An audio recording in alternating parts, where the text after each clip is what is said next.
नमस्कार दोस्तों, इंस्पायर्ड कहानी चैनल में आपका दिल से स्वागत है। दोस्तों, प्राचीन नेपाल के धुंध से ढके पहाड़ों के बीच स्थित एक शांत गांव में सिद्धार्थ नामक एक युवा भिक्षु रहते थे। सिद्धार्थ पूरे गांव में उनके शांतिपूर्ण प्रदर्शन और गहन ज्ञान के लिए जाना जाता था। उनके दिन ध्यान, चिंतन और बुद्ध की शिक्षाओं को फैलाने में बिताए गए थे। एक दिन, जैसा कि सिद्धार्थ जंगल से गुजर रहा था, वह यात्रियों के एक समूह पर जोर से बहस कर रहा था। जिज्ञासु सिद्धार्थ ने उनसे संपर्क किया और पूछा कि मामला क्या है। यात्रियों में से एक ने समझाया कि वे खो गए थे और किस रास्ते पर सहमत नहीं हो सकते थे। सिद्धार्थ ने ध्यान से सुना और फिर मूक ध्यान में अपनी आंखें बंद कर लीं। कुछ क्षणों के बाद उसने अपनी आंखें खोलीं और धुंध में घबराए हुए रास्ते की ओर इशारा किया। इस रास्ते का पालन करें, उन्होंने धीरे से कहा। यात्रियों ने संदेहपूर्ण झलकियों का आदान प्रदान किया, लेकिन युवा भिक्षु के अंतर ज्ञान पर भरोसा करने का फैसला किया। जैसा कि उन्होंने सिद्धार्थ ने संकेत दिया था, उन्होंने जल्द ही खुद को जंगल के किनारे पर पाया, जो सुनहरी धूप में स्नान करने वाली एक लुभावनी घाटी की ओर इशारा करता है। सिद्धार्थ के मार्गदर्शन के लिए आभारी यात्रियों ने उसे विदाई दी और अपनी यात्रा पर जारी रखा। सिद्धार्थ की खबरें दूर दूर तक फैले चुप्पी के साथ विवादों को हल करने की उल्लेखनीय क्षमता। दूर के गांवों के लोगों ने उनके वकील की मांग की,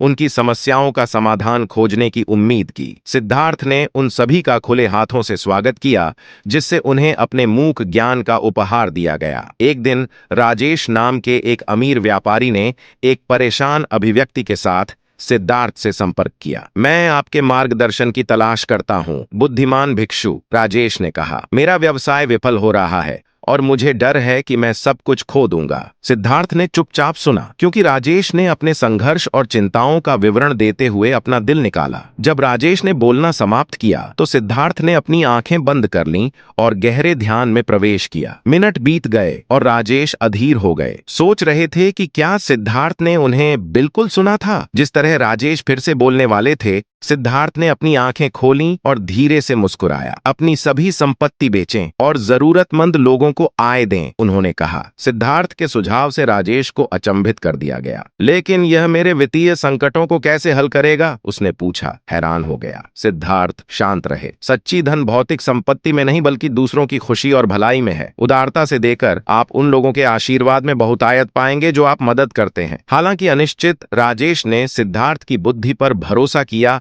और उनकी सलाह का पालन करने का फैसला किया। उन्होंने अपने शानदार सामान को बेच दिया और गरीबों और जरूरतमंदों को आय वितरित की। अपने विस्मय के लिए, जैसा कि उन्होंने दिया, उन्होंने पहले कभी अनुभव की थी कि जो कुछ भी उसने कभी अनुभव की थी, उसके विपरीत मुक्ति और खुशी की भावना महसूस की। महीनों बीत गए और राजेश की उदारता दूर दूर तक जानी गई। लोगों ने उनकी निस्वार्थता के लिए उनकी प्रशंसा की और जल्द ही व्यावसायिक उद्यमों के अवसर पैदा होने लगे। अपनी नई प्रतिष्ठा और दूसरों की सद्भावना के माध्यम से राजेश का व्यवसाय उनके बेतहाशा सपनों से परे पनप गया। सिद्धार्थ के मार्गदर्शन के लिए आभारी राजेश अपनी कृतज्ञता व्यक्त करने के लिए गांव लौट आए। आपकी चुप्पी बोलती हुई वॉल्यूम, बुद्धिमान भिक्षु, उन्होंने कहा, सम्मान पूर्वक झुकते हुए। आपके शब्दों के माध्यम से मुझे सच्ची समृद्धि और तृप्ति का मार्ग मिला। सिद्धार्थ राजेश के शब्दों में गर्मजोशी से मुस्कुराया। ये मेरे शब्द नहीं था, लेकिन मौन की शक्ति जिसने आपको निर्देशित किया, उन्होंने जवाब दिया। मन की शांति में